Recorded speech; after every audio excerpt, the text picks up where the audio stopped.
akan membahas tentang budaya sogok menyogok. Dari sekian banyak kebatilan yang telah menjadi budaya populer di tengah-tengah masyarakat kita sekarang ini, satu di antaranya adalah perbuatan sogok menyogok. Banyak hadis Nabiullah Muhammad SAW yang melarang sogok menyogok tersebut. Antara lain, beliau bersabda, Allah mengutuk penyogok dan yang disogok. Hadis ini diriwayatkan oleh Imam Ahmad dan keempat pengarang kitab Sunan. Imam Ahmad bahkan lebih jauh lagi menambahkan, dan dikutuk pula perantara keduanya, walaupun ia tidak menerima sesuatu pun dari transaksi tersebut. Para pendengar yang saya hormati, para ulama sepakat bahwa sogok menyogok hukumnya haram. Apalagi ada ayat Al-Quran yang menyatakan, janganlah sebagian kamu memakan harta sebagian yang lain di antara kamu dengan jalan batil, dan janganlah kamu membawa urusan harta kepada hakim atau pengambil keputusan dengan tujuan agar kamu dapat memakan ataupun menggunakan harta benda orang lain dengan jalan perbuatan dosa, padahal kamu mengetahui. Ayat ini tercantum dalam Al-Quran surah Al-Baqarah ayat 188. Para pendengar yang saya hormati, sebelum kita lebih jauh lagi membahas tentang sogok menyogok ini, tentu perlu kita kemukakan terlebih dahulu apa sih yang dimaksud dengan sogok. Sementara ulama mendefinisikan sogok adalah pemberian untuk tujuan memperoleh sesuatu yang batil atau tidak hak. Demikian antara lain yang dikemukakan oleh As-Sahani dalam bukunya Subul Al-Salam.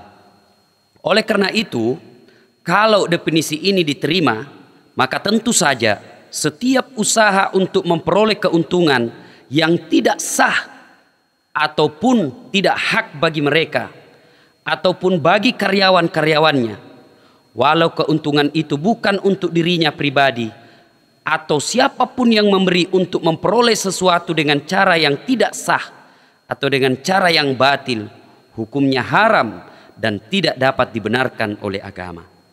Namun demikian, dari definisi yang saya kemukakan tadi, terdapat lagi celah yang bisa dijadikan penyogok untuk memperoleh haknya.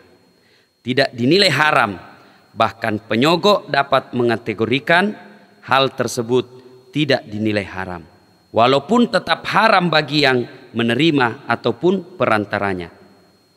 Bukankah definisi sogok yang saya kemukakan tadi mengandung pengertian pemberian untuk memperoleh sesuatu yang batil?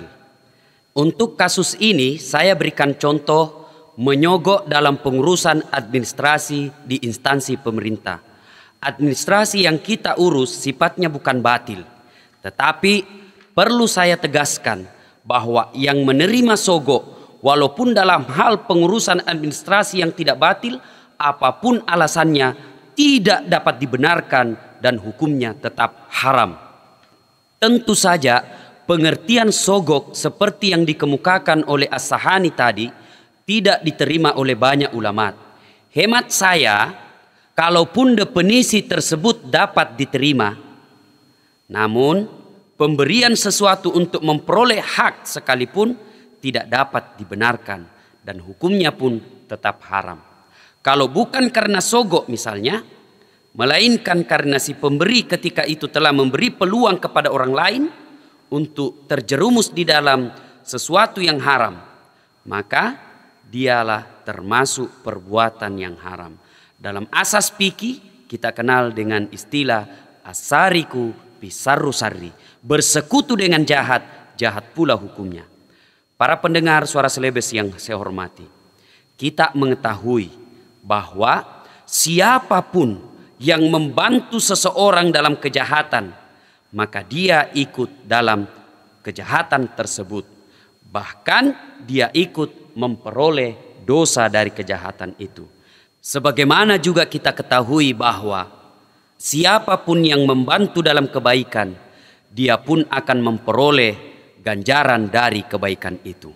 Inilah mungkin yang sempat kita uraikan pada kesempatan ini. Mudah-mudahan ada manfaatnya. Saya Dasat Latif menyampaikan untuk Suara Celebes FM. Assalamualaikum warahmatullahi wabarakatuh.